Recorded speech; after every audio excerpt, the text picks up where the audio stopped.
Estou voltando a gravar, tá? Então, pessoal aí que está assistindo do YouTube, vamos para a parte 2 da nossa aula de Direitos Sociais. E agora a gente vai compartilhar a tela para voltar ao nosso slide.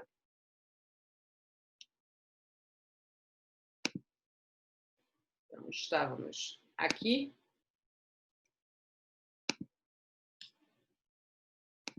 Vamos tratar agora. Era nesse não, acho que era no antes. Era aqui, né, gente? Pois bem. Então, a gente viu no bloco passado até o inciso 6º, que falava da irredutibilidade do salário, salvo disposto em convenção ou acordo coletivo.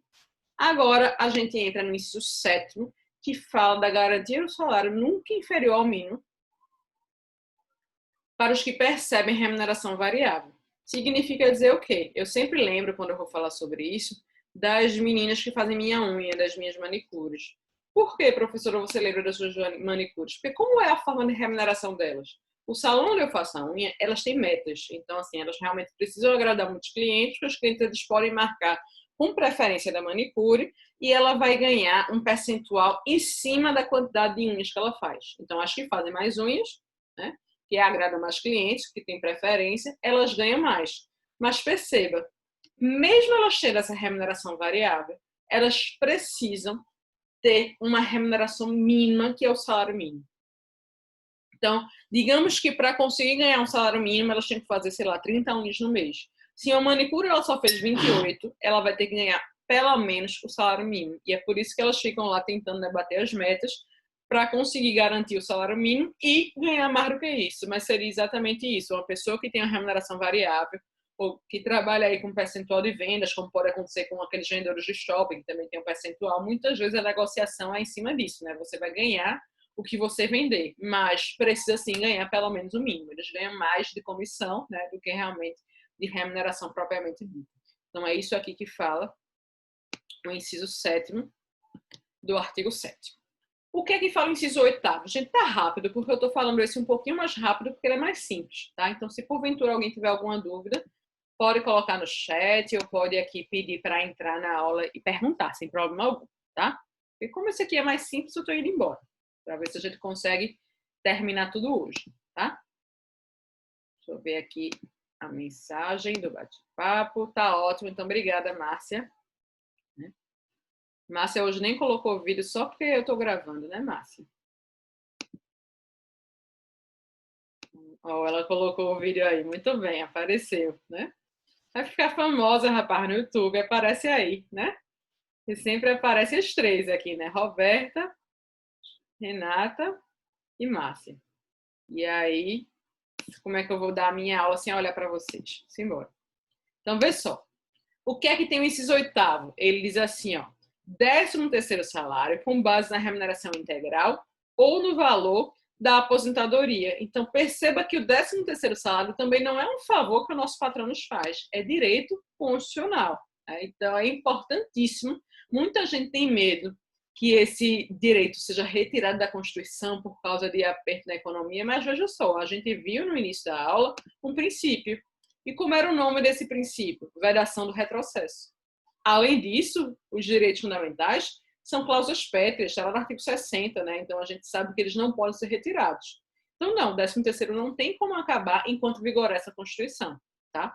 E assim, a gente sabe que ele é super importante para rodar a economia e é com esse dinheiro, inclusive, que a população paga os impostos no início do ano, ou deveria ser, né? Muita gente gasta com presente de Natal, mas ainda assim está fazendo a economia rodar. Então, fiquem tranquilos que o 13º é algo que eles não podem mexer, tá certo? Quer dizer, é até complicado a gente falar nos dias de hoje algo que não se pode mexer, porque as interpretações são muito aleatórias, né? Mas, a princípio, é algo que estaria aí intacto e intocável. Mas nosso futuro a Deus pertence, né? Quem mais? Inciso 9º, ele fala assim, ó, remuneração do trabalho noturno superior à do trabalho diurno.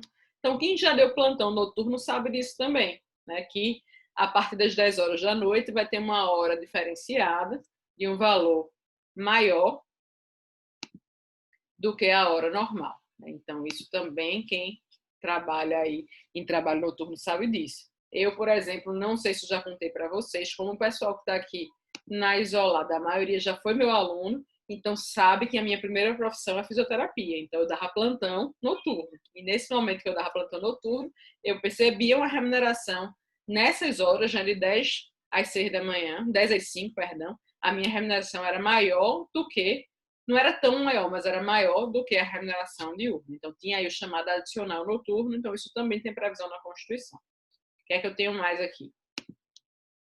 Proteção do salário. Aí veja só, aqui é na forma de quem? Tá vendo que é só da lei?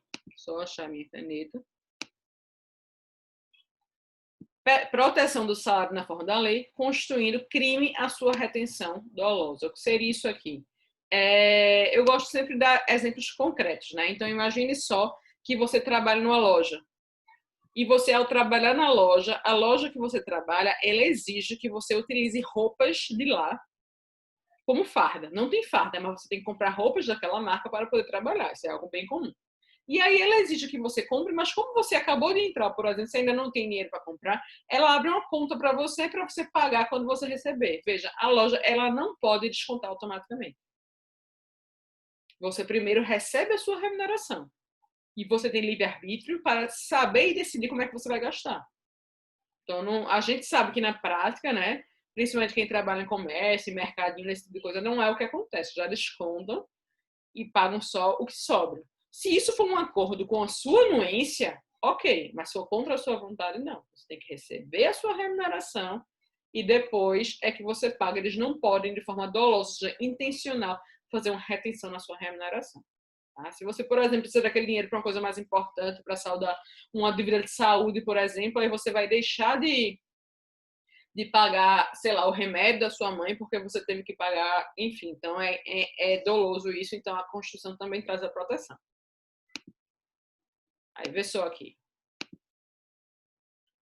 Inciso 12 aqui, o que é que ele fala? Não, 11 eu não li, não foi?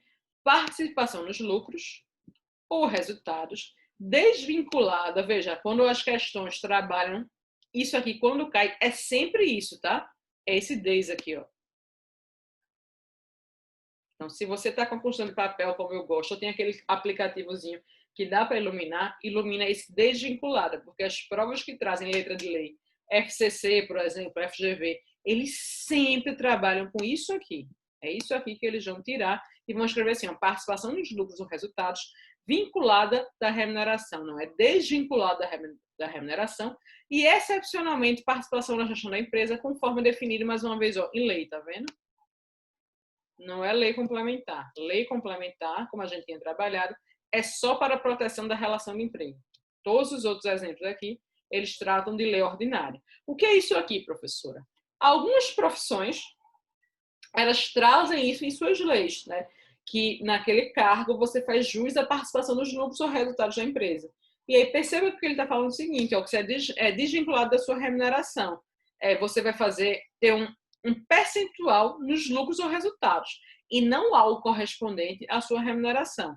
Professora, mas a minha empresa que eu trabalho, ela me dá algo proporcional à minha remuneração. Se eu bater minhas metas, aí eu vou ganhar um salário a mais meu, mas preste atenção. Aí é diferente, é um acordo que seu patrão fez com você. Não é aquela participação dos lucros que é definida em lei que todo mundo que tem aquela produção tem que ter. Então, veja, é a lei quem vai dizer. Se a tua profissão é uma dessas, que a lei dela diz que você faz jus à participação dos lucros, isso aí é um percentual do lucro, é desvinculado da sua remuneração. É diferente do combinado que o teu patrão tem aí de querer agradar todo mundo que trabalha na empresa e aí te dá aí uma remuneração extra caso você bata uma meta. Olha? Aí ele fala aqui, ó, salário família, pago em razão dependente do trabalhador de baixa renda. Então, aqui o que é que eu tenho que lembrar? É que só faz jus ao salário família o trabalhador de baixa renda. Então, aqui tem que ter baixa renda. Mais uma vez, nos termos de quem? Da lei. Então, lembra disso aqui. Lei complementar até agora, ó, só aqui. O resto é da lei. Por que você está batendo nisso, professora? Porque eles também gostam de trocar isso aí nas provas, tá? Então, ele coloca aqui uma lei complementar no lugar de lei. Inciso 13. Duração do trabalho normal não superior a 8 horas diárias e 44 semanais. Cuidado com esse número, porque isso aqui é o que a gente já sabe. A gente sabe que a gente tem um trabalho não superior a 8 horas diárias e 44 semanais, facultada a compensação de horários e a redução da jornada mediante acordo ou convenção coletiva de trabalho. Por que eu estou falando cuidado? Porque, às vezes, eles escrevem 40 e você lê 44. Porque você sabe que é 44. Então, perceba que aqui a gente está fazendo a leitura do artigo 7º e eu estou muito mais conversando com vocês como é que isso pode ser cobrado em prova do que realmente explicando. Por quê? Porque é autoexplicável, né? É fácil de ler. Você lê, você compreende o que a Constituição quer dizer. É diferente de estudar o artigo 5º e ver aquele inciso, por exemplo, da escusa de consciência, que é um inciso escrito de forma indireta. Não, aqui é fácil a leitura. A gente lê, a gente compreende. Só que é interessante saber quais são as nuances da prova. Então, aqui, né, parece que temos uma interferência de um bebê chorando lá fora. Né? Meu marido diz que é para eu dar aula com fone, mas é que eu fico horrorosa de fone e o meu fone está incompatível com o meu computador. Né? Então, vocês vão ouvir ele chorar um pouquinho, ele nem está aqui o fone. Então, veja só. Então, o pessoal do YouTube, né, não tinha acontecido isso com vocês ainda, porque quando eu dou aula para gravar para o YouTube, normalmente é no horário que o Rafael não está em casa, mas agora é o que temos. Então, veja só. Né? Quem sabe, né, é assim mesmo. Então, eu já ia dizer, quem sabe faz ao vivo, mas a sala nem é ao vivo para eles, é só para vocês que estão aqui comigo. Então, duração do trabalho não superior a 8 horas diárias e 44 semanais. Lembra desse 4, porque quando ele às vezes coloca assim por extenso, escreve 40 e a gente lê 44. Facultada a compensação de horas e a redução de jornada. Isso pode acontecer. Tem alguém conversando aqui comigo. Deixa eu ver. É assim mesmo, Flávia, é verdade, né? Quem tem criança pequena dentro de casa é assim mesmo. E olha que já são aqui, né? 9 da noite, 8h58. Mas ele só dorme quando eu saio, ele fica me esperando. Então, veja só.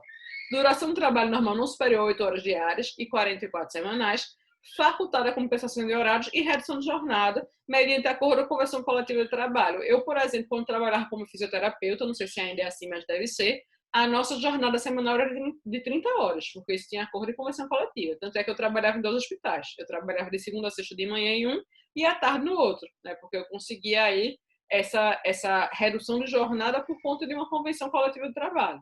Mas qual é a regra geral?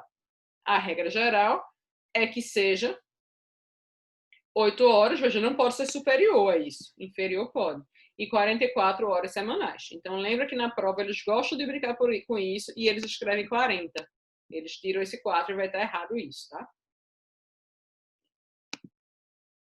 E aí, eu venho aqui para o inciso 14, que diz assim, ó, jornada de 6 horas para o trabalho realizado em turnos ininterruptos de revezamento, salvo negociação coletiva. Então, o que seria um trabalho realizado com turnos ininterruptos de revezamento? É aquele tipo de trabalho que você só pode sair quando você é rendido. Então, você vê isso acontecer, por exemplo, em call center, você vê isso acontecer em portaria de prédio, né, que aquele posto de trabalho ele não pode ficar sozinho. Então, até para você ir no banheiro, você precisa que alguém venha te render, porque aquele posto não pode ficar abandonado. Então, nesse caso, para esse tipo de trabalho, a gente tem aqui uma jornada de 6 horas. Aqui ele fala de repouso semanal remunerado, preferencialmente aos domingos. Aí é por isso que quando a gente fala de 44 horas de trabalho, a gente tem uma jornada de 8 horas diárias, né? E aí 4 horas no domingo, ou no sábado, perdão, e a folga semanal normalmente é dos domingos, mas o que acontece com a maioria das empresas é que esse horário do sábado ele é compensado durante a semana. Professora, isso pode? Pode, a gente viu aqui, né? Aqui, ó, duração do trabalho normal não superior a 8 horas diárias e 44 horas semanais, facultada a compensação de horários. Então, sim, essas 4 que sobrariam para o sábado, elas podem ser compensadas durante a semana sem problema algum, tá? E aí o repouso semanal normalmente acontece nos domingos. Mas você pode ter uma negociação diferente com o seu funcionário? Pode. Pode sim. Eu tenho uma amiga que ela tem 2 funcionárias em casa, que ela tem 2 filhos e ela não fica sem babá. Então, ela tem a funcionária da semana e a do fim de semana. A do fim de semana, ela chega no sábado e fica até a terça. Então, esse é o horário dela. Então, ela não está folgando no domingo. Ela fica de sábado a terça e a outra vem de terça até o sábado, sei lá, na organização dela. Então, ela sempre vai ter alguém no domingo com ela. Então, veja que é preferencialmente e não obrigatoriamente. E o que é que a prova gosta de fazer? É justamente isso, de trocar esse preferencialmente e escreve aqui, repouso semanal remunerado, obrigatoriamente nos domingos. Então, cuidado com essa expressão aqui também. O que é que eu tenho aqui, ó? Remuneração do serviço extraordinário, superior, no mínimo, em 50% ao normal. Significa dizer que para cada hora extra que você trabalha, você vai receber como se tivesse trabalhado o quê? 1h30.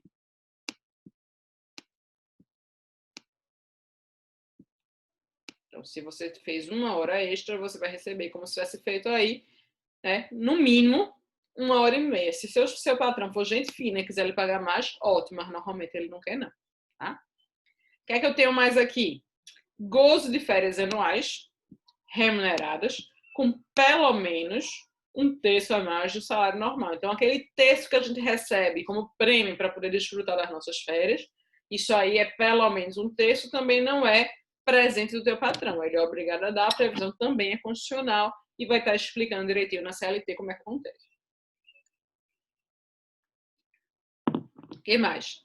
Licença gestante, sem prejuízo do emprego e do salário, com duração de 120 dias. Isso aqui é, infelizmente, né, mais um dos motivos da gente estar vendo tão poucas mulheres empregadas no momento atual, né, por conta que elas fazem jus aí à licença gestante. Então, sim, quando a mãe ela tem um bebê, ela faz jus à licença gestante com duração de pelo menos 120 dias. A gente sabe, por exemplo, que tem servidores públicos, né, que tem uma licença maior do que essa. O que não pode ter é menor. Tá? Então, as categorias não podem ter uma licença menor. E aqui são regras para seletistas, né? Então a nossa licença é de pelo menos 120 dias aí. A licença paternidade, nos termos fixados em lei, tá? Então é nos termos da lei, perceba mais uma vez que aqui a gente não trata de lei complementar, a gente vai tratar aqui mais uma vez de lei ordinária, e que também tem previsão na CLT, né? Que enquanto não tem a lei, aí ele dá o prazo hoje de 5 dias aí dessa licença paternidade. Mas aqui no artigo 7º, né, como as provas gostam de fazer um copia e cola aí quando cobra esse artigo 7º, assim como fazem com o artigo 5º, então é para que você saiba que a licença paternidade é nos termos fixados em lei e não em lei complementar, que é essa brincadeira que gostam de fazer.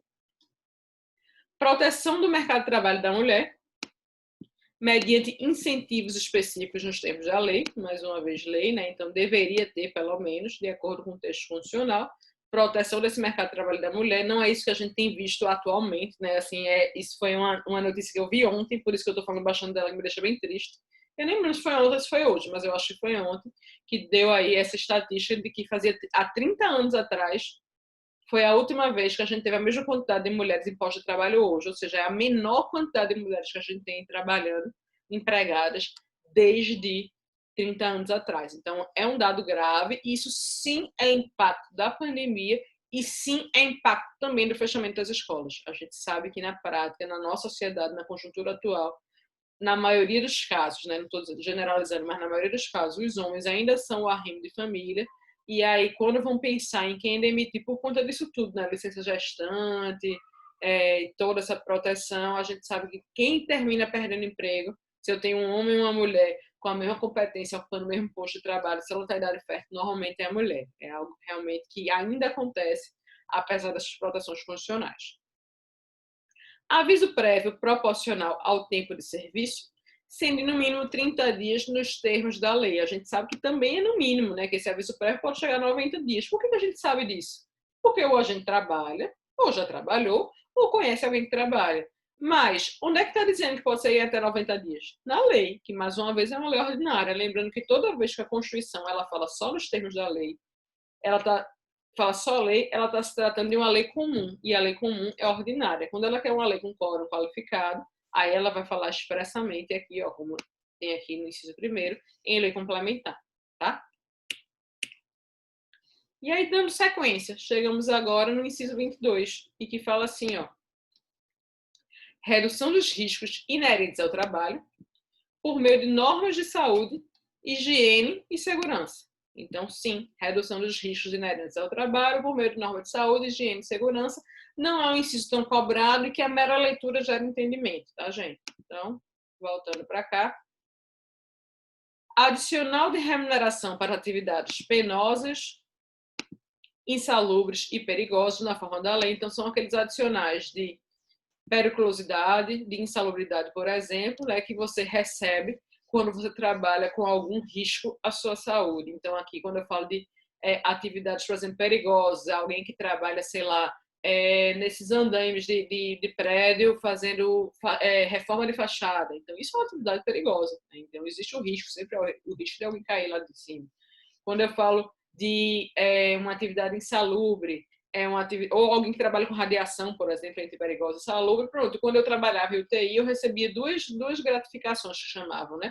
Era de setor fechado e a de insalubridade, que era justamente que estava ali trabalhando com micro-organismos que podiam gerar lesão à minha saúde. Então, entra aí, né, as atividades. Uma atividade penosa, por exemplo, atividade desgastante, você trabalha no sol quente o dia inteiro. Então, seriam aí esses adicionais de remuneração, que são todos discriminados na forma da lei.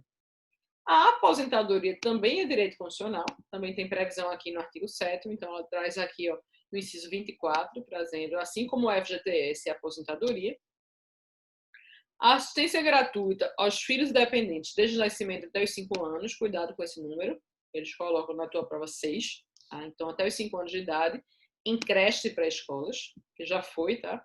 Então cuidado aqui até 5. Reconhecimento das convenções e acordos coletivos de trabalho, então isso também é direito, lembrando que para isso ser reconhecido vai ter que ter o aval do sindicato, a gente vai ver daqui a pouco, né, sindicatos. Proteção em face da automação na forma da lei. Então, o que seria proteção em face da automação? A gente vê até essas coisas acontecerem, às vezes, né? De vez em quando a gente vê, por exemplo, manifestação de motoristas de ônibus e de cobradores, porque estão, por exemplo, retirando os cobradores e colocando tudo a cargo do motorista, porque agora tem uma maquinazinha lá que a pessoa passa o cartão e entra, e se for alguém em dinheiro, porque estavam dizendo que estavam cerceando o acesso das pessoas, né, o motorista receber. Mas veja, existe uma proteção e faça automação. Então, se faz necessário realmente fazer que o sindicato faça essa fiscalização, esse controle, porque existe essa, não pode substituir todos os postos de trabalho por máquinas, isso não pode acontecer. Se você observar, por exemplo, os shoppings, antigamente tinha um monte de gente que trabalhava para receber estacionamento, agora a gente tem máquina para tudo isso, mas ainda assim tem um posto só, normalmente nos shoppings, com alguém trabalhando e fazendo esse recebimento em dinheiro. Né? Então, existe essa proteção que é determinada por lei. O seguro contra acidentes de trabalho, a cargo do empregador, sem excluir a indenização a que está obrigado quando incorrer em dolo em culpa. Professora, eu não entendi esse. Vê só. Toda vez que você entra em um cargo de trabalho, toda vez que você entra em um cargo de trabalho, o que é que acontece? O teu empregador é obrigado a fazer um seguro de vida para você. Então, esse seguro de vida ele é feito e é pago pelo teu empregador. Mas não significa dizer que porque ele te forneceu o seguro de vida que ele não é obrigado a te pagar os EPIs, por exemplo. Então, se você trabalha em uma situação que você tem necessidade de usar EPI e você não tinha o EPI para trabalhar e por esse motivo você sofreu um acidente, sim, ele vai precisar, além do seguro, te pagar o quê? A indenização. Porque, veja, sem excluir, é o que ele fala, seguro contra acidente de trabalho, né?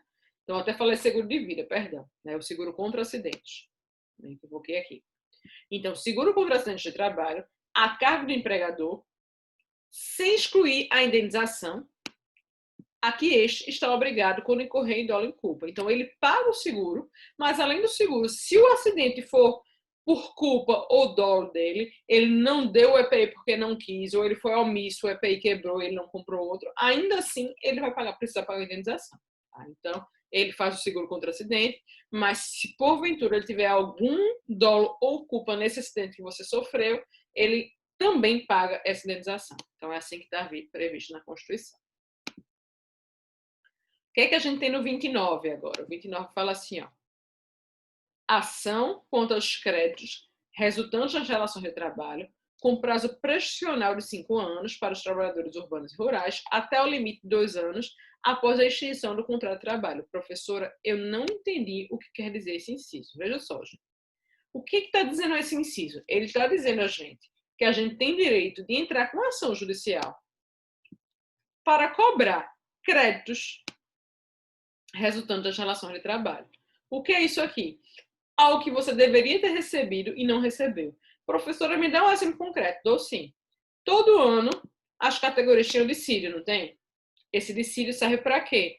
Para atualizar. É uma atualização da tua remuneração. Perceba, não é um aumento. É só uma atualização para que a tua remuneração ela não perca valor frente à inflação, por exemplo. Muitas vezes o dissídio nem compensa a inflação, mas ajuda, ameniza. Então, é um reajuste, digamos assim. E digamos que você trabalhou nessa empresa, sei lá, por 10 anos e você nunca recebeu um reajuste de dissídio. A tua remuneração foi a mesma desde o dia que você entrou.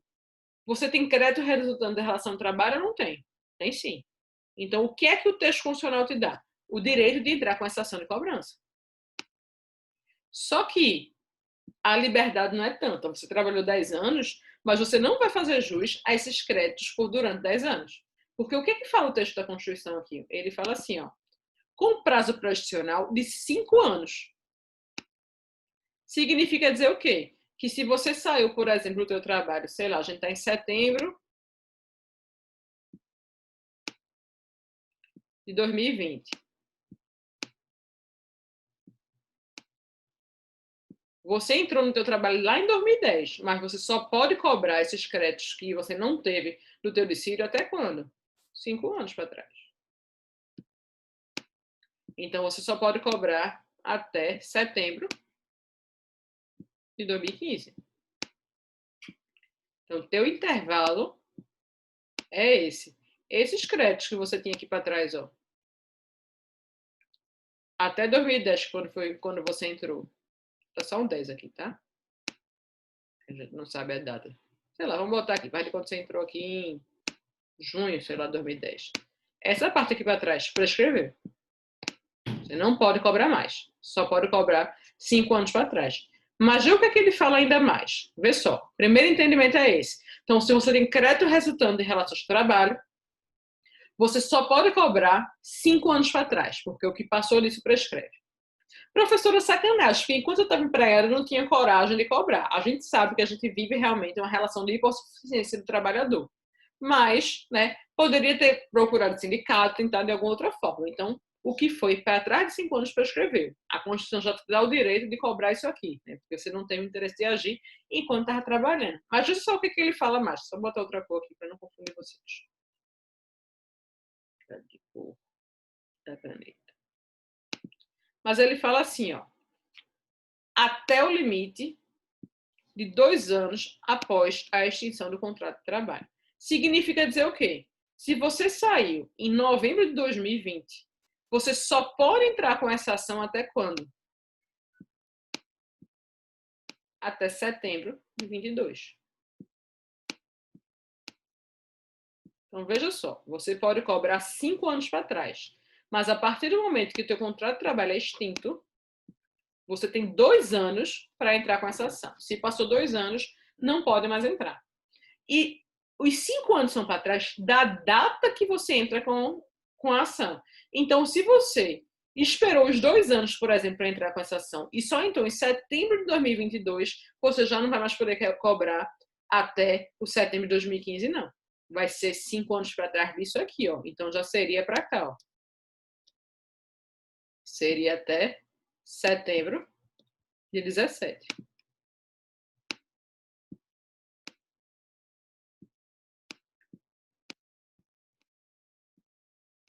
Você ia perder o direito agora, ó. Vamos mais uma outra cor.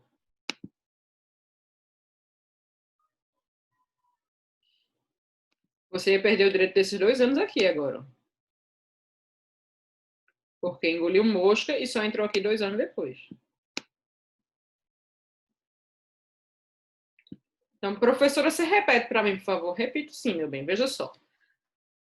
Qual é o direito que está sendo fornecido aqui por esse inciso? Né? Aqui, o direito é de você entrar com uma ação para cobrar créditos resultantes de relações de trabalho que você não cobrou enquanto você fazia jus a elas. Então, você teve o dissídio anual da tua categoria, teu patrão nunca te repassou esse dissídio e tu nunca cobrasse. Então, você pode cobrar? Pode. Mas aí, ao cobrar, a gente tem o quê? Um prazo prescricional. Significa dizer o quê? Que mesmo que você tenha crédito de 10 anos, você só pode cobrar de 5, porque ele fala assim, ó, com prazo prescricional de 5 anos. Significa dizer que, a partir do momento que você entra com a ação, é 5 anos para trás.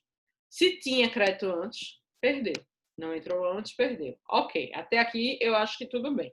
Aí, mas o que é que ele fala mais? Até o limite de 2 anos após a extinção do contrato de trabalho. Significa dizer que, a partir do momento que o seu contrato de trabalho foi extinto, você ainda pode entrar com essa ação? Pode, mas é para sempre? Não, você tem que ter o chamado interesse de agir. Então, você não pode entrar para sempre. Você pode entrar por um prazo de até 2 anos.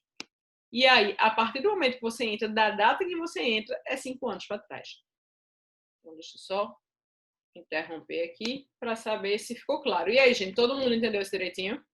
Porque eu acho que desse inciso aqui é aquele que precisa de um pouquinho mais de explicação, né? Mas todo mundo entendeu, então fique tranquilo. O resto é relativamente mais simples, esse precisa explicar um pouquinho mais. Então, vamos seguir.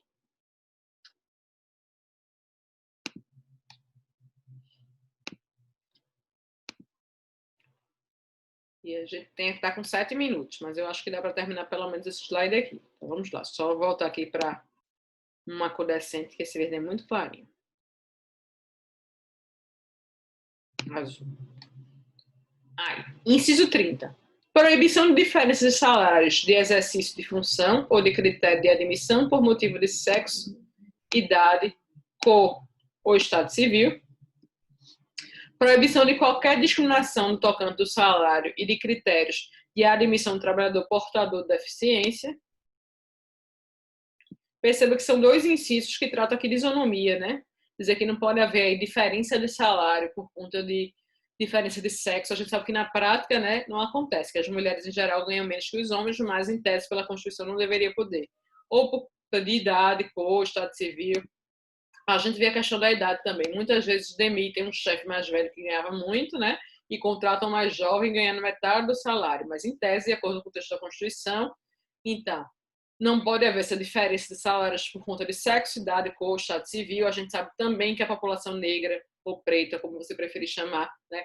Também tem essa questão aí de diferença salarial por conta de cor, mas perceba que é tudo, né, discriminado na Constituição. Não pode haver esse tipo de discriminação. Então, nem sexo, nem idade, nem cor, nem estado civil, e muito menos do portador de deficiência. Aqui tem, mais uma vez, algo relativo à isonomia, que fala da proibição de distinção entre trabalho manual, técnico intelectual, ou entre os respectivos profissionais, né? Então, perceba, uma pessoa que faz trabalho manual, ela não deve ser mais desmerecida do que alguém que trabalha com intelecto. Então, sei lá, um professor universitário, ele não é melhor do que um artista, ou do que um cozinheiro, ou alguém que faça um trabalho técnico, porque todo trabalho é nobre, todo trabalho é digno e todo mundo tem que ter o mesmo tratamento. Então, o que é que as provas cobram, né? Eles falam assim, que não pode haver proibição de distinção entre trabalho manual e técnico, salvo o intelectual. Isso cai bastante, tá? Então, não pode haver distinção entre trabalho algum, certo? Então, manual, técnico intelectual, tudo é trabalho e todos os profissionais devem ser igualmente merecidos, tá? Proibição de trabalho noturno, perigoso ou insalubre a menores de 18 anos. Então, até e de qualquer trabalho a menores de 16 anos, salvo na condição de aprendiz a partir de 14 anos. Esse aqui eu vou colocar uma tela em branco para explicar, acho mais fácil. Vê só. Com quantos anos a gente pode começar a trabalhar? 14. Professora, mas ele falou ali que era 16, né? 14 somente na condição de aprendiz. Então, a gente pode começar a trabalhar com 14 anos na condição de aprendiz. Normalmente, a gente pode começar a trabalhar com outras coisas com quantos anos? Com 16 anos. Só que tem vedações. Não pode trabalhar ser noturno, nem penoso, nem insalubre. Então, 16 anos. E a partir de 18, você pode trabalhar com o que você quiser, tá? Então, é mais ou menos isso aqui que fala o texto da Constituição. Eu estou correndo um pouquinho por conta aí que nosso tempo está acabando, faltam aí 3 minutos. Então, veja só. Aqui, ó. Proibição de trabalho noturno, perigoso e insalubre para menor de 18. De qualquer trabalho para menor de 16. Então, entre 16 e 18, você pode trabalhar com o que quiser, mas não pode, por exemplo, ser um vigia noturno de um prédio. Não pode trabalhar no posto de gasolina, não pode trabalhar no andaime. Por quê? Porque se for noturno, perigoso, insalubre, não pode. Mas pode trabalhar. E a partir dos 14, somente na condição de aprendiz. Para a gente concluir esse bloco, aqui o 34 fala assim, ó, igualdade de direitos entre o trabalhador com vínculo empregatício permanente e o trabalhador avulso. Então, aquela pessoa que trabalha ocasionalmente, né, que faz o complemento do fim de semana, ou sempre chama um ajudante. Pronto, eu tiro muito pela confeitaria da minha irmã, né? Ela sempre tem um ajudante no fim de semana que vai ajudar na cozinha doce. Então, essa é uma pessoa fixa que ela sempre contrata para fazer diário no fim de semana. Mas essa pessoa é trabalhadora avulsa, mas ela tem aí os mesmos direitos de um trabalhador permanente, né? Então, ela vai recolher proporcionalmente tudo que ela precisa recolher, mas para aquele dia ali de trabalhador avulso. A gente vai concluir esse bloco, falta aqui 2 minutinhos, tá? Eu vou deixar um beijo para vocês. Pessoal que está assistindo no YouTube, obrigada pela audiência. Perdão todo mundo se eu falei alguma coisa que possa ter ofendido nos exemplos. Eu gosto muito de exemplos práticos, tá certo? Encerrando aqui, daqui a pouco a gente volta no próximo bloco. Você que está no YouTube, dá tempo de tomar um café. Vocês estão aqui comigo, não dá não, tá certo? Porque eu já vou gerar o link para a gente começar o terceiro bloco. Beijinhos.